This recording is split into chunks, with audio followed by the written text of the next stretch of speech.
The river is the first thing you hear. Not a roar, more like a wet, exhausted slap against metal. The Monongahela is black at 4 in the morning, thick as oil, reflecting the mill's silhouette like a ghost that never sleeps. Then the barges arrive, low in the water, quiet, no banners, no whistle, just a tug pulling two dark shapes toward the shore, and the cold clink of rifles being checked by men who were never meant to be seen. 300 Pinkertons hired by the company, sent in like a private army to take back a factory town from the people who built it. And that's the moment you need to understand what this story really is. Because people will tell you America's steel empire collapsed for 100 reasons. Foreign competition, changing markets, bad timing. But the truth is uglier. This empire didn't get killed by an outside enemy. It was hollowed out from the inside. It died the way a great machine dies, not in one dramatic explosion, but through betrayal, through hubris, through executives who stopped thinking like builders and started thinking like harvesters, extracting value, cutting muscle, selling off the future, while the workers paid the price with their bodies. And here, on this riverbank, the betrayal becomes visible. Homestead is already awake.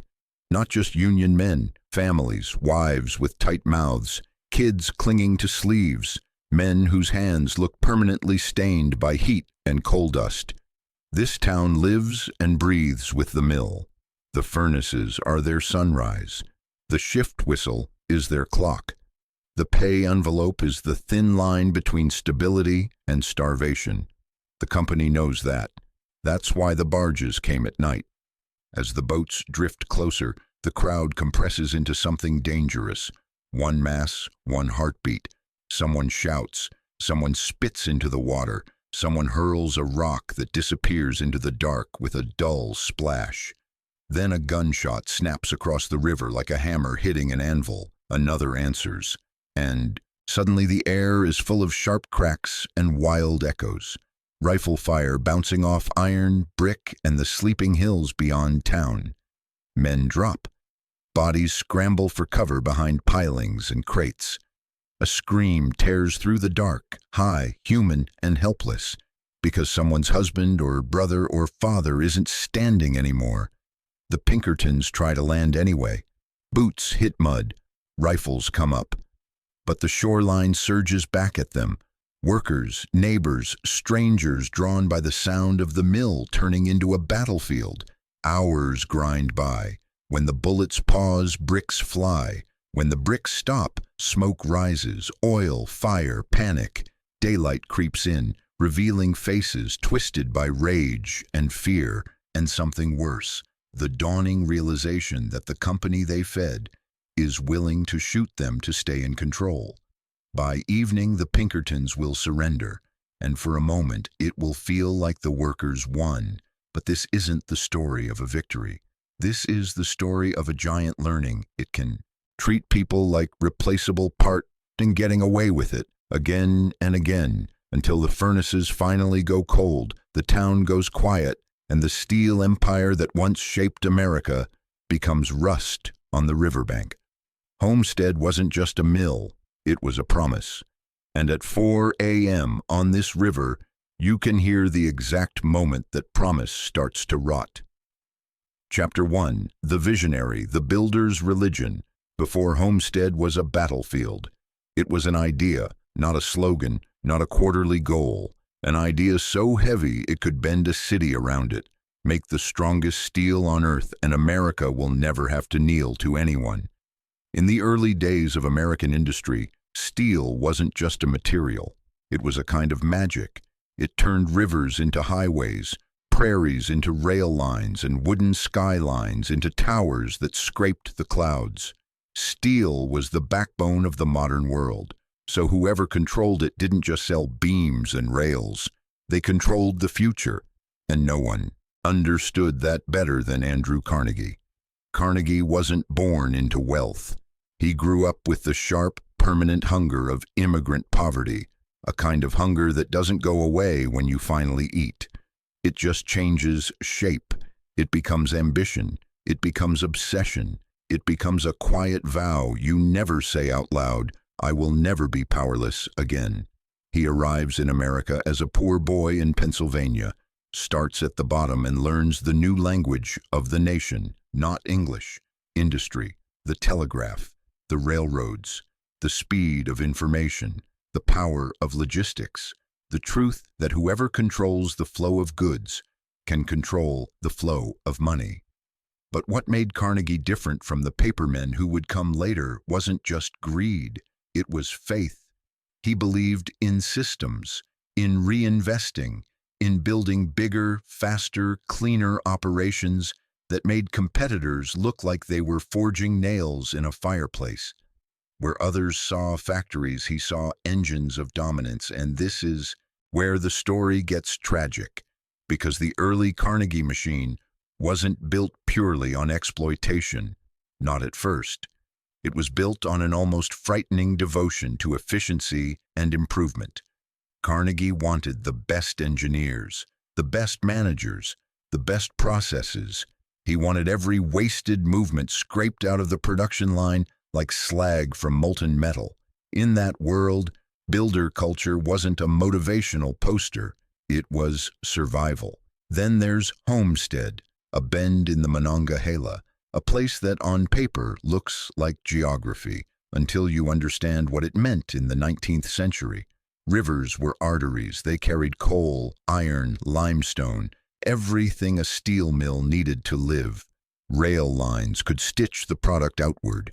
And Pittsburgh was already becoming a furnace city, a place where the sky learned to wear smoke like clothing. Homestead wasn't chosen because it was pretty. It was chosen because it could be turned into a weapon. So the mill rises, massive, hungry and loud. Brick and iron, cranes and rails, chimneys that spit darkness into the day. This isn't a single building. It's an ecosystem. Blast furnaces, open hearths, rolling mills, machine shops. The kind of place that glows at night like a false sunrise, as if the earth has been cut open and the core is showing. And inside it, men become components. That's the bargain right there at the start. Steel is not made gently. It is made through heat that can erase a person in seconds, through noise so constant it becomes a second heartbeat, through shifts that turn days into blurs. It's dangerous work, exhausting work, work that ages you fast, but it also pays. And for a time, the pay and the pride creates something close to a social contract. Carnegie ironically becomes known for a certain philosophy, that wealth carries responsibility, that the rich should fund libraries, universities, concert halls, beacons of enlightenment for the public. It's a beautiful idea, and it's also the seed of the contradiction that will haunt this entire story, because you can build a library with one hand, while the other hand keeps the mill running at maximum output, squeezing men until their backs and lungs and fingers give out. You can preach uplift, while the machinery grinds human beings into profit. And yet, this is important. During the rise, it feels like progress. It feels like destiny. The mill expands, production climbs, orders pour in. The company grows into one of the most powerful industrial forces on Earth. And the people of Homestead look at that glowing monster on the riverbank and tell themselves, that's our monster. Our jobs, our wages, our town, our future. What they don't see, what they can't see yet, is that a steel empire is not a family. It's a furnace, and furnaces don't love you back. The early empire runs on builders, engineers, foremen, men who think in terms of output, quality, and process. But success attracts another type of person, the kind of person who doesn't dream about steel the way a craftsman does. They dream about control, about leverage, about labor costs, not labor lives. And the moment that mindset becomes stronger than the builder mindset, the empire begins to rot, even if the smokestacks are still roaring. Which brings us to the turning point that makes Homestead immortal. A decision so cold it could only be made from far away. a decision that treated the workforce not as the heart of the machine, but as a problem to be solved. In 1892, contracts come up. Wages, union power. The company decides it's done negotiating, so it builds a fence, a literal fortress around the mill, high, topped with barbed wire, punctuated by gun ports, like the factory is preparing for a siege. Workers call it Fort Frick, because now Carnegie isn't the face of the fight. A new man is. A man who doesn't speak in the language of uplift or public good. He speaks in the language of force. Henry Clay Frick. And once Frick enters the story, you can feel the temperature drop, like someone opened a door to winter. Carnegie had built the machine. Frick was about to show the town what it was built to do. Chapter 2. The Boomtown, a city built on fire. If you stood above Homestead in its peak years, the first thing you'd notice isn't the town, it's the mill. It dominates the riverfront like a man-made mountain range. Chimneys, gantries, stacks of raw material, rails weaving in and out like veins. At night, the sky flickers orange from the open hearths, and the glow reflects on the Monongahela, so it looks like the river itself is molten. And around that machine, a community grows the way moss grows around a warm stone. Homestead becomes something America has repeated 1,000 times, an industrial town with one sun. And that sun is steel. The rhythms of life are synchronized to production. You don't ask what time it is, you listen for the whistle. Breakfast isn't breakfast, it's fuel before a 12-hour shift. Sleep isn't rest, it's recovery. Whole generations learn to measure life in rotations. Night shift, day shift, overtime, layoffs, rehiring. And the mill pays enough that the sacrifice almost makes sense. This is the golden illusion of the boomtown. You give your body to the machine, and the machine gives you stability in return. A home, a steady wage. The promise that if you stay loyal, you'll never fall completely through the cracks. And for a while, it works. Immigrants arrive in waves, Eastern Europe, Ireland, Italy, the German states, pulled in by the same rumor that traveled faster than any train. There's work in steel. They come with suitcases that hold everything they own. They come with languages that don't match the signs on the street. They come with church traditions, recipes, lullabies, little pieces of the old world. And they plant them here beside the furnaces. The town becomes a patchwork of neighborhoods, each carrying its own identity, its own way of surviving the American machine. Row houses fill, boarding houses swell, saloons multiply, churches rise with steeples that point upward as if to ask God to look down and remember them. Because the mill is not just a job. Its danger, its noise, its heat so intense it feels alive. Inside Homestead Works, the air can scorch your lungs. The floors sweat, the metal screams when it's cut. Sparks jump like angry insects. The men closest to the molten steel work with movements that are half skill, half prayer, because one mistake isn't a reprimand. It's a funeral. And yet, there's pride, too, hard pride. The kind that comes from doing something most people can't even imagine. There's a sense that you are helping build the nation's skeleton, that every rail, every beam, every plate you roll out is part of America getting bigger, stronger, taller. That pride becomes the backbone of the social contract. And it's not just about money, it's about identity. In a town like this, the mill gives you a place in the world. It makes you someone in a country that can be brutally indifferent to new arrivals. The factory tells you, if you can survive here, you belong. But here's the dark trick. When one employer becomes your entire ecosystem, belonging becomes dependency, because the mill doesn't just pay wages, it shapes everything around wages. Local businesses live off paydays and die in layoffs. Landlords raise rent when overtime is high. Stores extend credit until the next check. Families plan weddings and funerals around shift schedules. Entire streets go quiet if the mill slows down. So when the company starts tightening its grip, it isn't just negotiating with workers, it's negotiating with the town's ability to breathe. That's why the union matters so much. In places like Homestead, unions aren't just about rights in the abstract. They're the closest thing the workers have to a shield, a way to make demands, to keep the company from rewriting the deal whenever it wants. Because the truth is, the mill always wants more. More output, more hours, more endurance, more risk. And as long as the furnaces are hot and orders are flowing, the company can pretend the deal is fair until the numbers shift, until profit margins tighten, until executives look at the ledger and decide the easiest fix isn't innovation or investment. It's labor. Cut the wages, break the union, replace the men. And that's when the boomtown realizes something horrifying. The machine was never loyal to them. They were loyal to the machine. So in 1892, when the company builds that fortress fence and brings in Pinkertons by river, Homestead doesn't interpret it as a business decision. It interprets it as a declaration. You are not partners in this empire. You are expendable. And when you tell that to a town that has built its whole identity on steel, the town doesn't respond with polite disappointment. It responds with fury.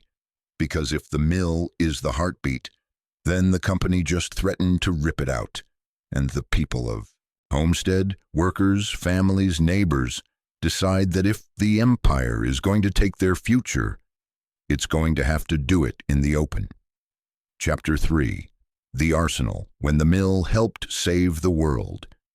By the time America reaches the 20th century, Homestead is no longer just a mill. It's a forge with national importance, not because politicians visited or newspapers praised it, though they did, but because the steel coming out of this river valley wasn't just supporting American life. It was shaping American power. The bridges, the skyscrapers, the rail lines, the ships, all of it depended on a promise hammered into every glowing slab. We can build anything, and we can build it faster than anyone else. And then the world catches fire. War doesn't arrive gently. It arrives as demand, brutal, immediate, endless. War turns steel into blood type. It decides who lives by who can produce faster, thicker, stronger. And when America starts gearing up, the mills don't just contribute. They transform. The Homestead Works becomes an arsenal, a non-stop organism, a city within a city where time is measured in shifts and output, not sunrises and weekends. You have to picture it, the mill at night glowing like a foundry in hell, the sky flickering orange, the river reflecting it all like the Monongahela is carrying fire downstream, train cars rattling in and out like veins pumping material through a giant body. Inside the gates, the noise never ends.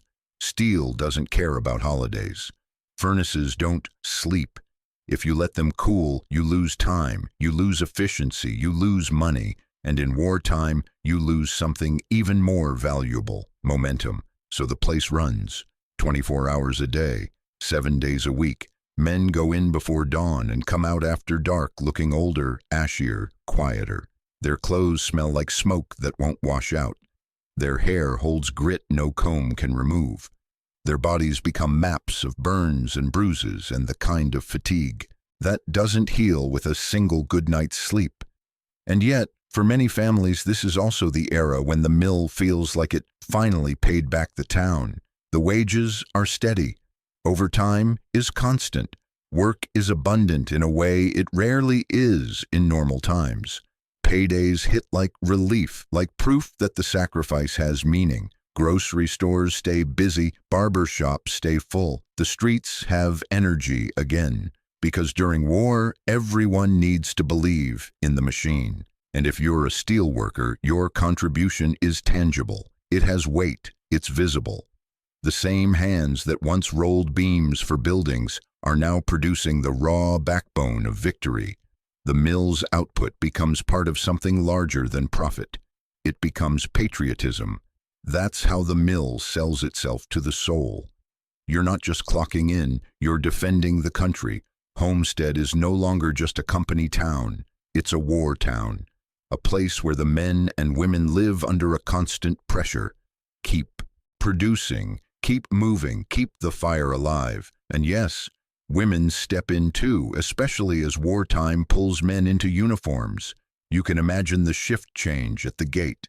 Faces in hard hats, hair tucked away, eyes focused and tired. People who never expected to be here, now walking into the heat and noise because the nation needs steel more than it needs tradition. There's a kind of grim unity in that era. The mill is dangerous, but it's purposeful. The mill is exhausting, but it's necessary. The mill is loud, but it's singing the national anthem in the only language it knows: production. This is the peak image of American industrial might. This belief that we can outbuild the world, outproduce the world, outmuscle history itself.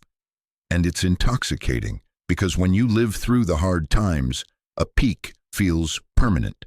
You start to believe this is how it will always be. The furnace will always be hot.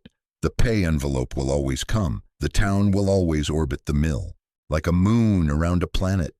But the war ends, and something subtle happens, something America doesn't notice at first. The mills keep running, but now they're running for a different reason. Not survival, not victory, just profit. Other countries, bombed, shattered, humiliated, begin rebuilding with fresh eyes and new technology. Their old industrial bases are rubble, so they don't have the temptation to cling to yesterday's methods. They can start over.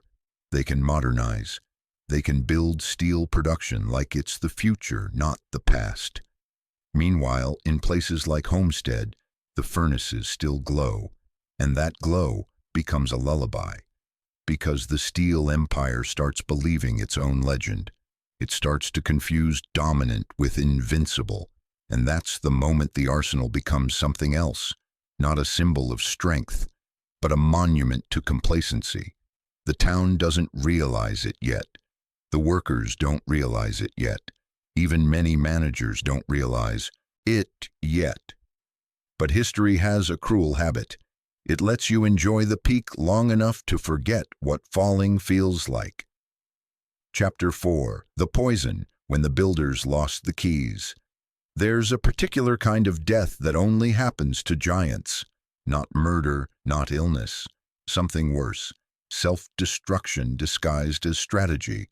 For Homestead, the poison doesn't arrive as one dramatic catastrophe.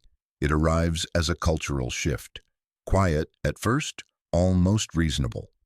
The kind of change you don't feel until you look back and realize the air has been getting thinner for years. The turning point is not a furnace explosion, not a flood, not a fire. It's a signature on paper. Because after Homestead's famous battle in 1892, after the violence, the headlines, the shock, the steel business doesn't retreat.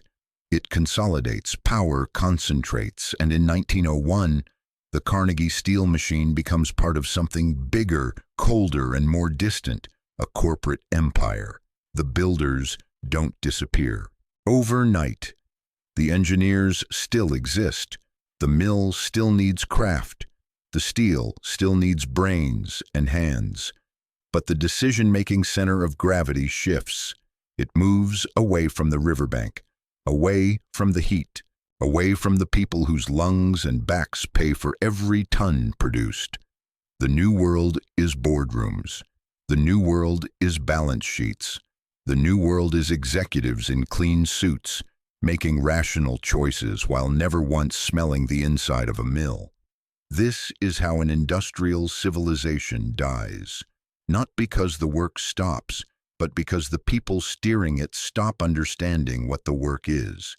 And when you stop understanding the work, you stop investing in it. You treat a mill like a mine, something you can extract from until it's empty. A builder looks at a plant and asks, "How do we make this better?" A financial mind looks at a plant and asks, "How do we make this cheaper?" That difference is everything. For a while, the poison is invisible because the empire is still making money. America is still growing, demand is still high, the furnaces still glow. So the company does what complacent empires always do. It mistakes momentum for immortality. And then the post-war world starts changing faster than the steel giant can turn. New competitors rise overseas, and they aren't burdened with ancient equipment and decades of patched-together infrastructure. They build modern plants designed for speed, quality, and efficiency. Plants that can produce steel with fewer workers, less waste, more consistency. Meanwhile, older American mills carry their history like a weight, not just tradition, literal physical aging, old open-hearth furnaces, outdated layouts, facilities built in an era when labor was cheap, energy was cheap, and environmental consequences were something you could push into the river and pretend didn't exist. And here's the cruel irony. Homestead was once a symbol of modernity. Now it begins to look like a museum that never got told the exhibit was closing. The poison also shows up in relationships. Management and labor stop seeing each other as partners in production and start seeing each other as enemies in negotiation. Trust, already battered by the past, breaks down into a cycle. The company demands concessions. Workers resist. The company threatens, workers strike, and both sides come out angrier and more exhausted than before. Even when agreements are reached, they are often bandages on deeper wounds. Rising costs, aging equipment, global competition, and a corporate culture increasingly focused on short-term financial outcomes rather than long-term industrial health. Because modernization is expensive. And expensive is scary to executives who are rewarded for quarterly performance. So instead of rebuilding the heart, you tighten the belt. Instead of reinventing, you squeeze. Instead of upgrading the furnace, you ask the men to work harder next to the same old furnace and call it efficiency. That's when you start hearing the phrase that kills giants. We're too big to fail. It's a lullaby executives sing to themselves when the warning signs get loud. Imports start biting into market share. Customers start noticing quality differences. Smaller, newer operations, mini-mills, prove they can produce certain kinds of steel more cheaply and flexibly. The world doesn't need one giant anymore. The world needs speed, specialization, adaptation. And giants are not built to pivot. They're built to dominate. So when the market demands movement, the giant does what giants do. It tries to stand still and force the world to accommodate it. This is where Homestead begins its slow strangulation. Because the mill is not just competing against other steelmakers. It's competing against time. Every year, modernization is delayed. It becomes harder to catch up. Every year, the company prioritizes financial maneuvers over industrial upgrades. The gap widens. Every year, the workforce is asked to carry more pressure. Morale erodes. And every year, the town becomes more dependent on a future that is quietly being sold off. You can feel the poison in the everyday details. A veteran worker notices a piece of equipment that should have been replaced years ago, still limping along. A supervisor talks about production targets, like prayers. A local store owner starts hearing the same anxious question from customers.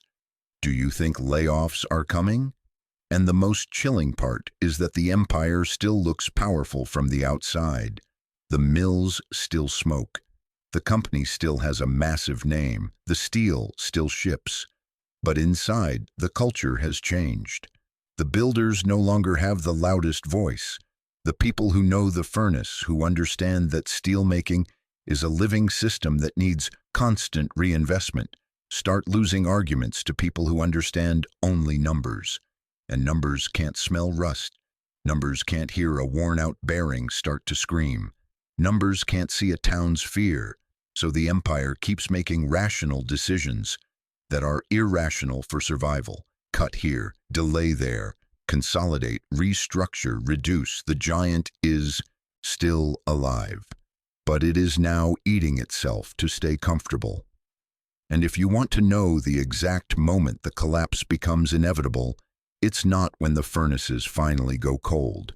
It's when the people in charge stop thinking like steelmakers and start thinking like owners of an asset they plan to cash out. That is the poison. And once it's in the bloodstream, everything that follows, layoffs, strikes, desperation, closures, stops being a surprise. It becomes a countdown. Chapter 5. The warning signs. The giant starts limping. There's a moment in every industrial collapse where the people closest to the machine know before anyone else. Not the executives, not the analysts, not the politicians who show up for photo ops in hard hats. The workers know, because a mill tells the truth in small ways first, in vibrations, in delays, in the way a line that used to run clean starts coughing and stalling, in the way maintenance gets postponed, in the way foremen start talking, in quieter voices. In Homestead, the warning signs didn't arrive as one headline. They arrived as a slow change in the air. The first warning sign was how often the company started asking the same question, over and over in 100 different forms. How do we get labor costs down? Not how do we make the plant better? Not how do we modernize? Not how do we win the future? Just how do we squeeze the present harder? And when that becomes the central obsession, everything else becomes collateral. In a steel town, layoffs don't just hit the men on the floor. They ripple outward like a shockwave. A laid-off worker doesn't spend at the diner. The diner owner can't pay the cook. The cook misses rent. The landlord delays repairs. The neighborhood starts looking tired. The school budget tightens. The church donation plate comes back lighter. The mill doesn't just employ people, it props up an entire ecosystem. So when the first rounds of cutbacks come, people feel it in their bones. Not just financially, emotionally, like a subtle message being repeated until it becomes undeniable. The company is no longer committed to keeping its promise. And then there's competition. For decades, American steel had been the standard. But by the late 20th century, the world had caught up and in many cases surpassed it. Foreign producers built newer plants, cleaner layouts, more efficient systems, better continuous processes, the kind of modern steelmaking that makes an older plant look like it's running on muscle and luck. And inside Homestead, the contrast becomes humiliating. Workers hear stories, they see trade magazines, they know other mills are using newer technology, fewer steps, less waste, less downtime. They know that modern steelmaking is not just about working harder, it's about working smarter. But modernization costs money, and money, by this stage, is treated like something to protect, not invest. So the company does what declining giants often do. It tries to win a new century using a body built for the last one. It leans on what it already has.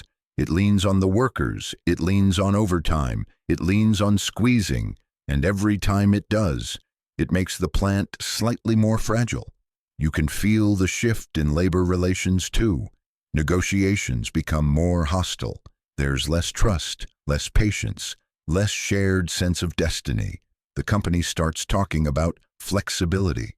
The workers hear concessions. The company talks about competitiveness. The workers hear pay cuts. And that's where the psychological war begins. Because if you want to break a workforce, you don't start with violence. You start by making them doubt their own value. You start by making them feel replaceable. Meanwhile, the town itself starts to change in ways that are almost embarrassing to describe, because they're so mundane. Closed storefronts, faded signs, a diner that used to be full now, half empty at lunch. A bar that used to roar on payday, now quiet enough to hear the TV clearly.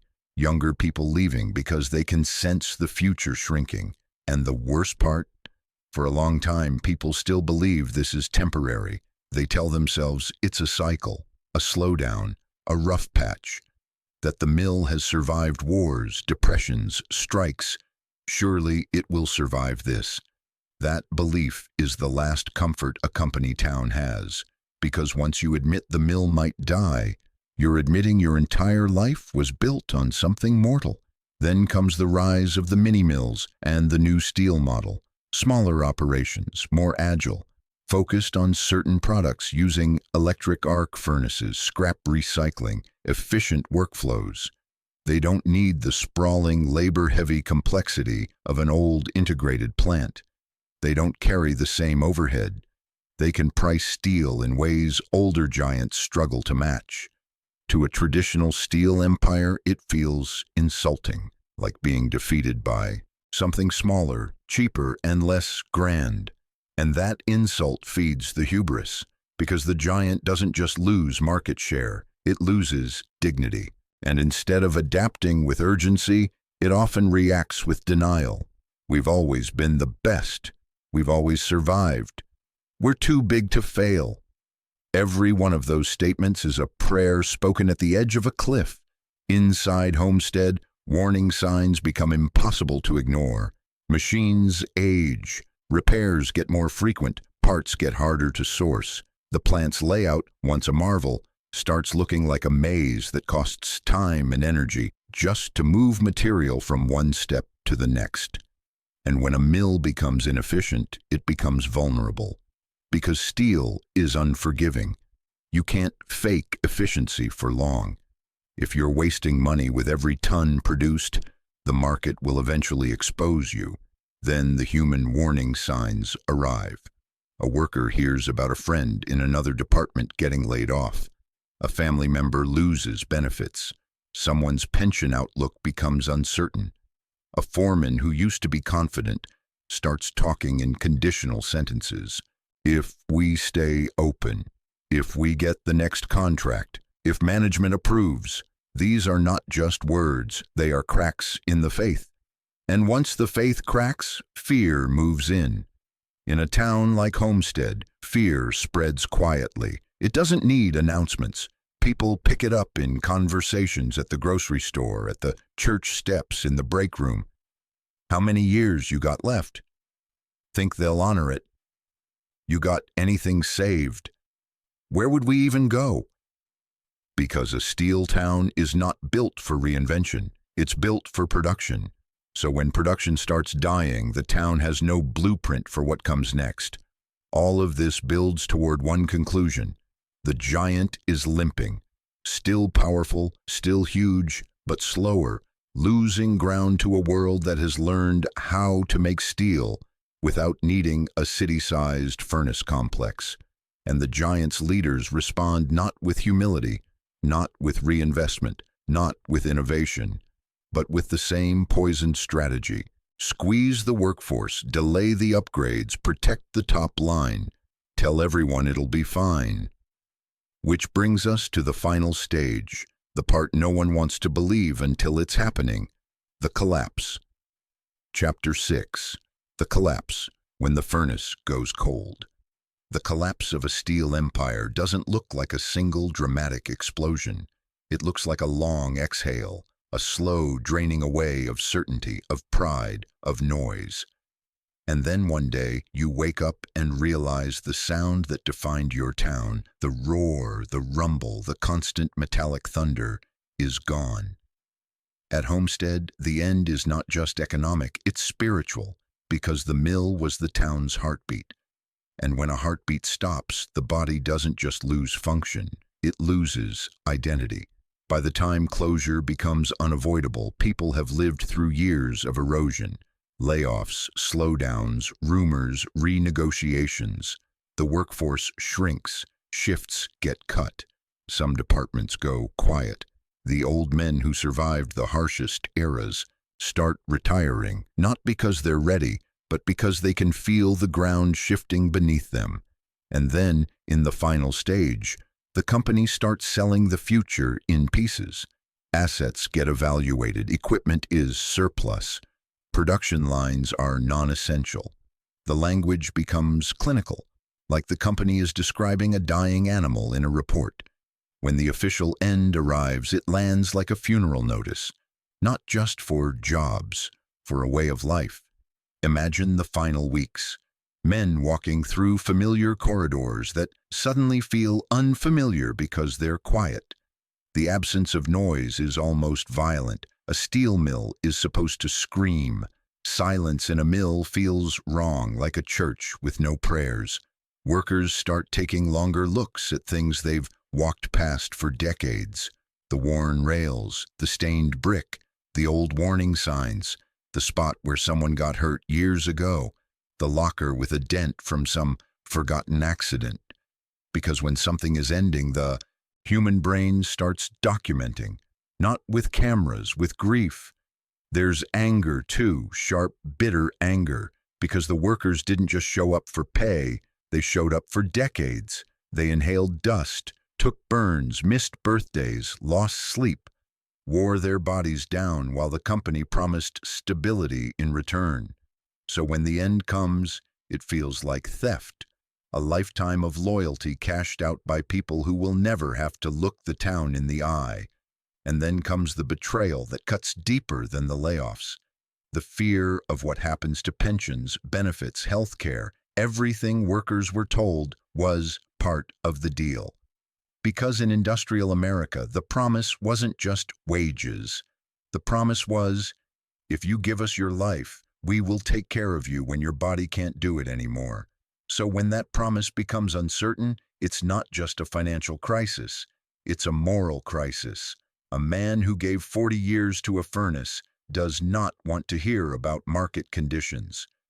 He wants to know if he can buy medication, if his wife can see a doctor, if the years he sacrificed mean anything at all.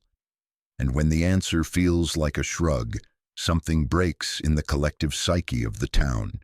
Because now it's clear the steel empire didn't just collapse, it abandoned its people on the way down. The last days of production are haunted. A few furnaces still glow, but the energy is different. It's not pride anymore, it's obligation. It's like keeping a dying machine alive just long enough to fulfill contracts, just long enough to squeeze the last value out of it. Then the shutdown begins.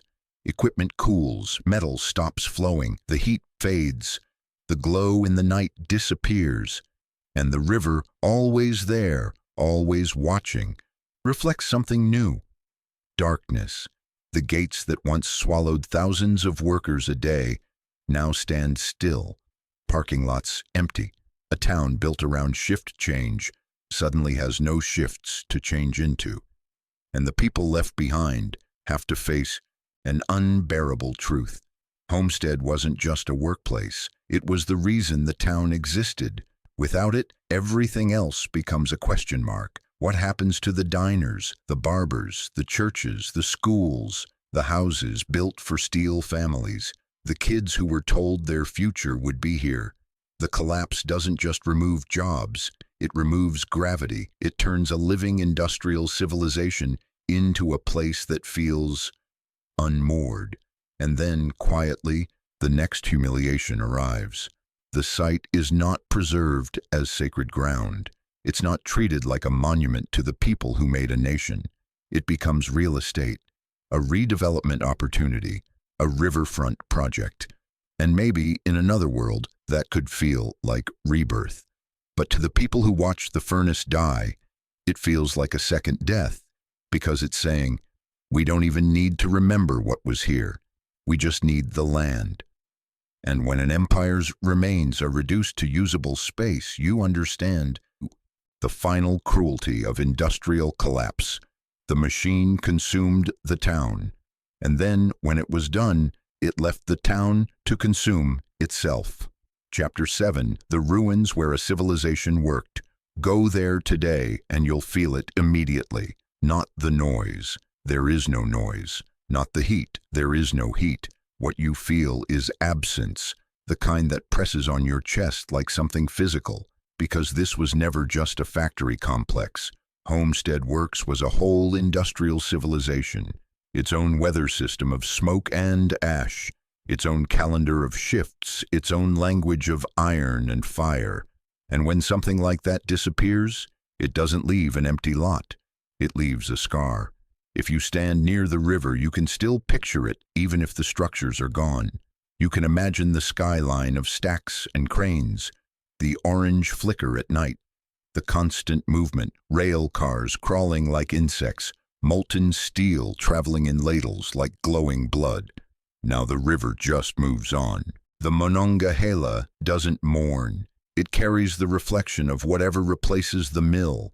Shopping plazas, parking lots, clean sidewalks where men once walked with soot on their faces and heat in their hair. The transformation is so complete it feels almost insulting, like someone painted over a grave.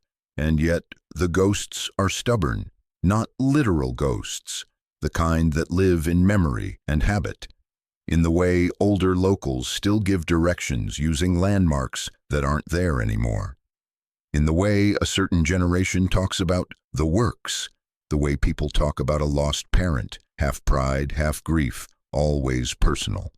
This is the industrial horror of America. We built cathedrals of labor, demanded sacrifice at their altars, and then, when the economics shifted, we demolished them so thoroughly it became harder to prove they ever mattered. But ruins don't have to be standing walls to be real. Sometimes ruins are in the people. Look at what a steel collapse does to a town's posture. The storefronts that never reopened, the families that scattered, the kids who grew up learning that loyalty to a company is not protection, it's a vulnerability. Look at what it does to identity. In a mill town, work isn't just income, it's status, it's community, it's the story you tell yourself about why your suffering means something. When the mill dies, the suffering doesn't retroactively become worth it. It just becomes used. And if you want the most haunting part, it's this. A shutdown doesn't erase the dangers that came before. It just stops paying for them.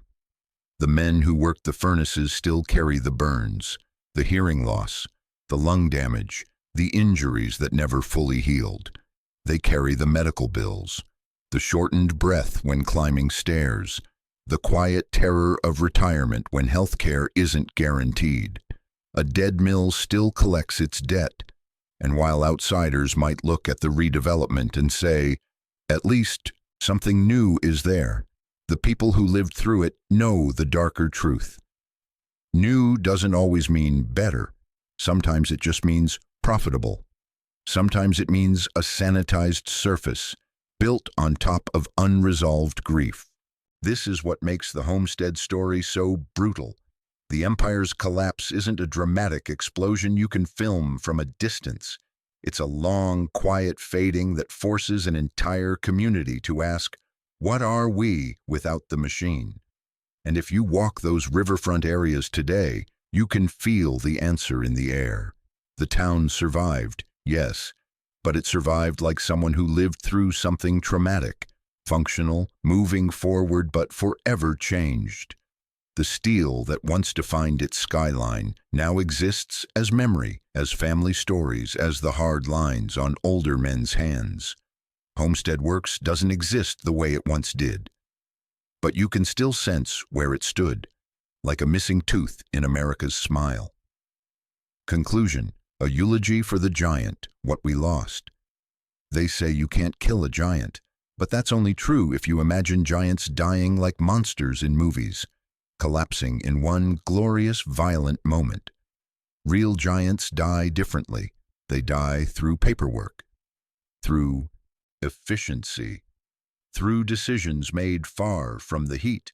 They die when leadership stops thinking like builders and starts thinking like extractors, when the goal becomes not to create something enduring, but to harvest value before someone else does. Homestead began as a monument to human capability, a place where raw earth, iron, coal, limestone was transformed into the skeleton of a nation. Bridges that carried millions, towers that pierced the clouds, rails that stitched a continent together.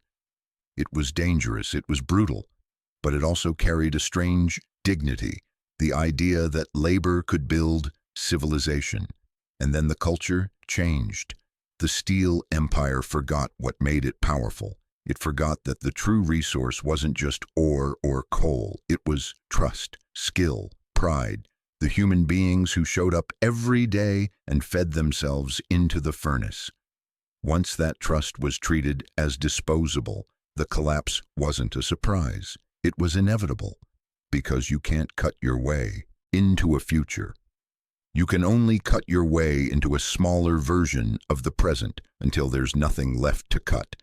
And that's the real industrial horror here. The collapse wasn't just economic, it was moral, a betrayal of a social contract that had held entire communities together. The idea that if you gave your life to the machine, through the company, would honor that sacrifice with stability, dignity, and security. When Homestead fell, it wasn't just the end of a plant. It was the end of a belief that America's industrial kings would protect the people who made them kings. So what did we lose when we lost Homestead? We lost a certain kind of pride, the pride of making something real, something heavy, something that could outlast you. We lost the sound of a civilization working. We lost the guarantee that a lifetime of labor would be rewarded instead of discarded. And we gained something else, a warning written in rust, in silence, in the empty spaces where furnaces once glowed, that an empire can be powerful enough to shape the world and still destroy itself, not because the world defeated it, but because it stopped honoring the hands that built it. Because in the end, steel isn't the strongest thing a civilization can make. Trust is. And once trust is melted down for profit, even the biggest giant becomes hollow, and hollow giants don't stand forever. They just stand long enough for everyone to forget they were ever alive. Then one day, you walk the riverbank, and all that remains is the quiet and the water, still moving, as if none of it mattered.